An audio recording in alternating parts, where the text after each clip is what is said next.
L'assurance vie, c'est un placement qui plaît beaucoup aux Français, qui a mis du temps à s'installer, qui est le placement préféré des Français. Il y a eu 3 étapes dans l'histoire de l'assurance vie. La première étape, c'est la naissance de l'assurance vie avec le Fonds général. Une deuxième étape, quelques années plus tard, avec les unités de compte. Donc ce sont des fonds d'investissement au sein d'un contrat d'assurance vie qui permet d'investir en direct sur les marchés financiers et qui a connu un succès formidable également. Et là, on est cette année avec une troisième étape qui sont les fonds recroissance, qui est une troisième possibilité que l'on peut insérer au sein d'un contrat d'assurance vie.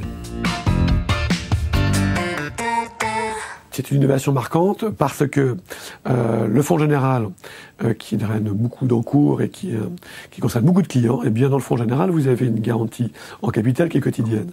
Et en fait, cette garantie quotidienne du capital, elle est jamais utilisée en vérité. La durée de détention sur le Fonds général est très longue.